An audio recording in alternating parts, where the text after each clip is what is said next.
Today, I want to talk about Casper and IPwe one more time, as I have found out a little bit more on how the Chapter 11 bankruptcy actually works, and more on how it is a reorganization and not a liquidation. And I have a little bit more as well on the ideas that this IP patent uh, tokenization on Casper can very well continue, and I have much more information on that. So, I put out a video yesterday that was explaining some of the IPwe bankruptcy news, but I was also concentrating on why I think IP NFTs will continue in terms of the long term scale.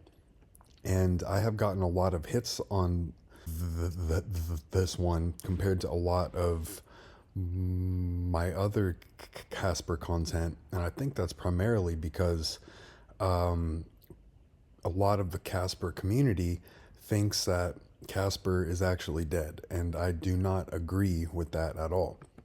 So here's a little bit more uh, on how this IP tokenization could actually continue. And one of those options is an idea that it would make sense for someone like IBM to acquire IP, to acquire IPwe, and that actually kind of makes sense. Um, it would be possible because the whole program was on IBM Hyperledger as well, and I'll just explode these. And it adds to the AI partnership in between IBM and Casper.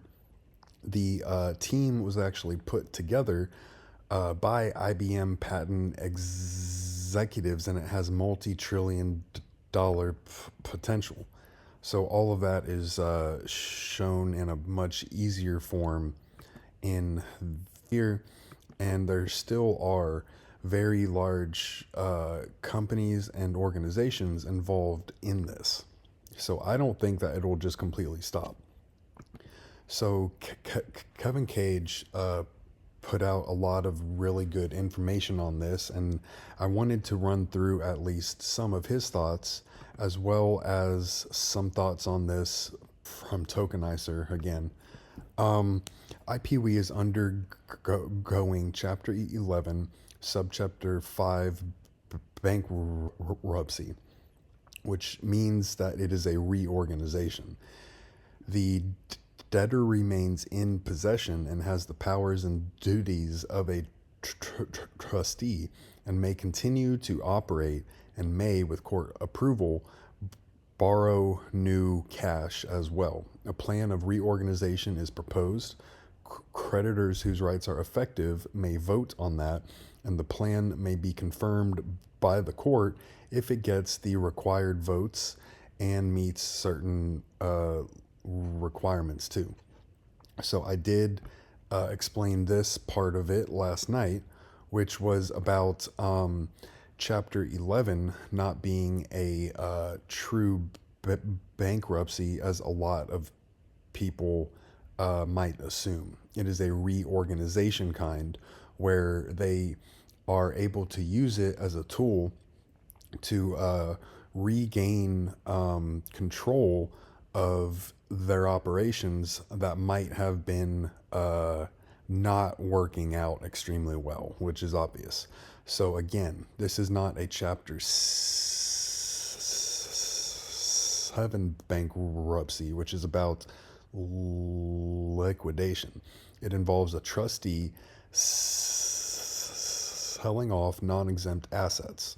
This type is typically for companies that do not see a path forward and are looking to shut down operations and liquidate assets to pay off debt before continuing on, which is the big part there.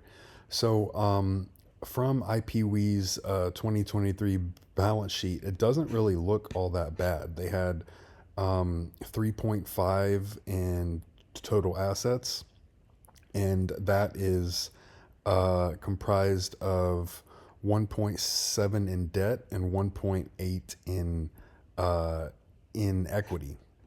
So that's shown more there. I'm not all that interested in that stuff as I'm not a finance guy.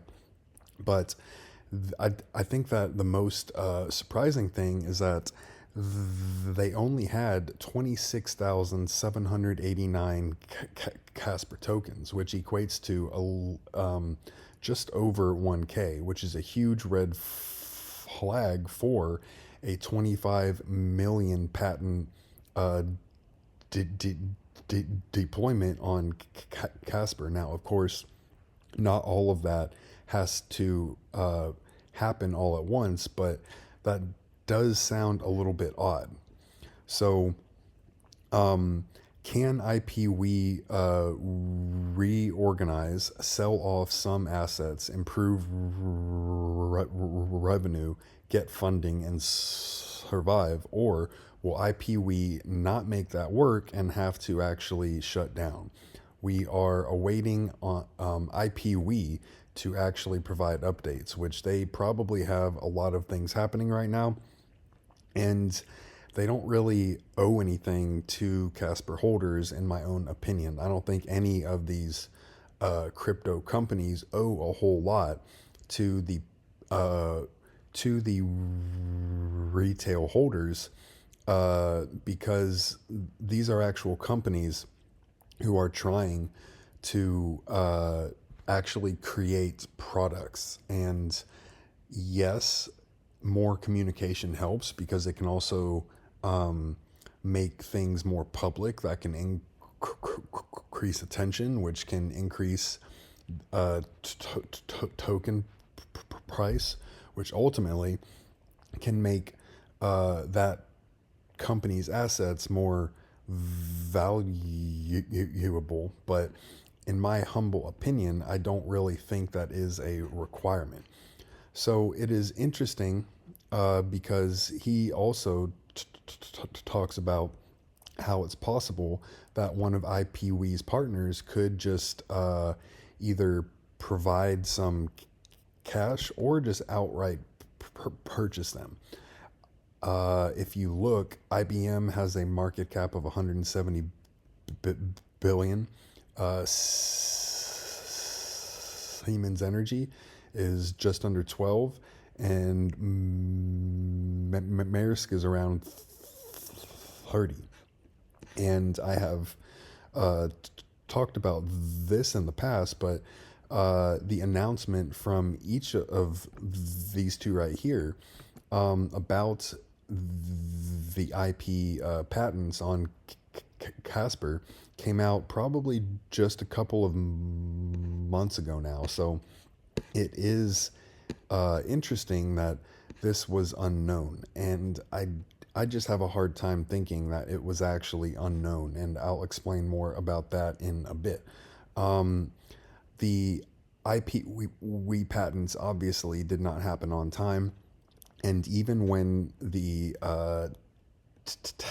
test occurred, it was on the CEP 47 contract and not on the new CEP 78 contract, which talks about the upgradable smart contracts. So it just unfortunately didn't ever happen. And but before I go too far into that, I think that Tokenizer has some good ideas here. So, is Casper actually dead? No, I don't think so.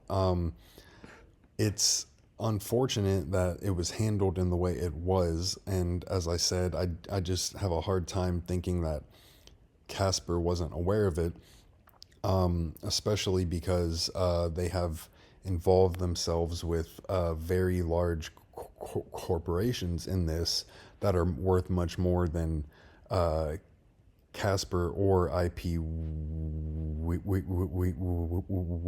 we And since Casper was just at Davos again, it's just odd that none of this was actually known or part of a larger plan to actually purchase IPwe and then have all of that even more internal to IBM and Casper. So, however, even if IPwe doesn't work out, it's more about the idea that of what IPwe was actually trying to do with crypto tech. And I don't think that that will just not exist anymore, even if IPwe doesn't work out. I think that idea will probably be picked up by Casper and possibly IBM, because the partnerships with Siemens Energy and Maersk and Deloitte and a couple of others are just too large and too valuable to just not continue with.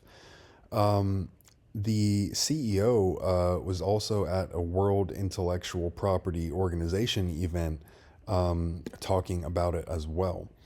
And with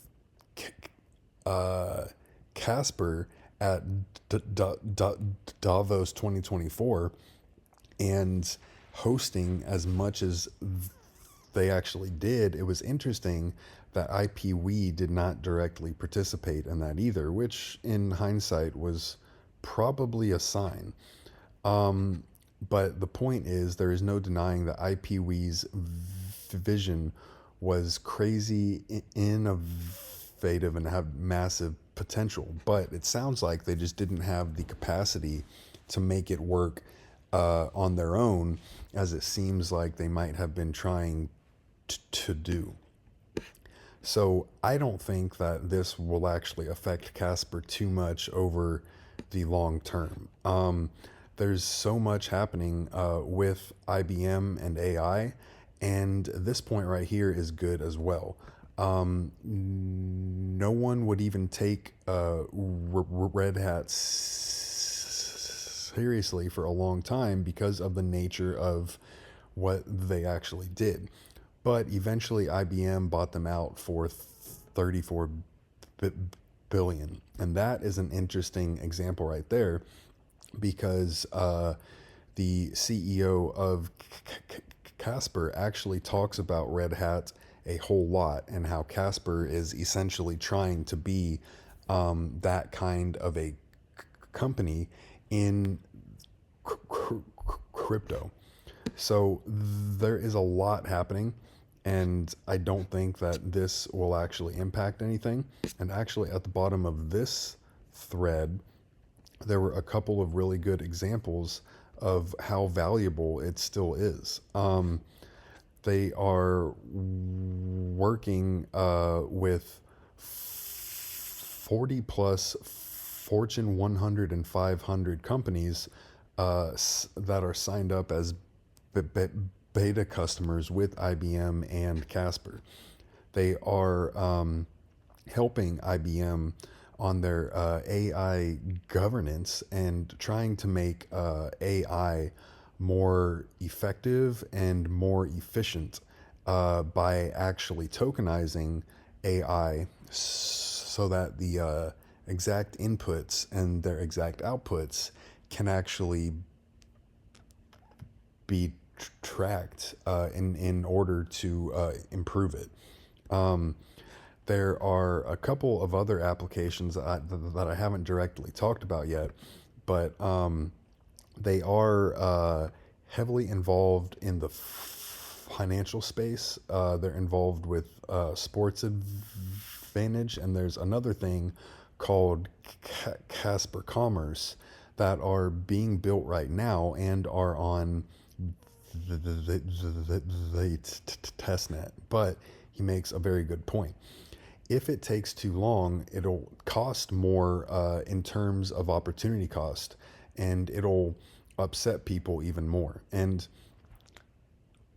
I'm not really worried about retail Casper holders becoming upset, but I would be worried about these very large companies and organizations that are trying to work with Casper becoming upset if things don't actually happen fast enough. However, as the Casper CEO has said, the enterprise adoption timeline is about no, is about 3 to 5 years, and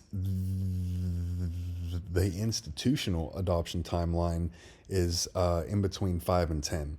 So I think Casper long term will still be a very successful operation, but this could impact how it performs in this upcoming bull run. However, historically, uh, bull run results have essentially been the result of whatever market makers actually want to pump, and then that makes us actually want to chase it, and it's essentially just one pump and dump after another until everything is actually done and all of the market makers and the big boys have cashed out. So, with that said, I do think Casper could potentially hit that 50 to 100x that I have tossed out as an example.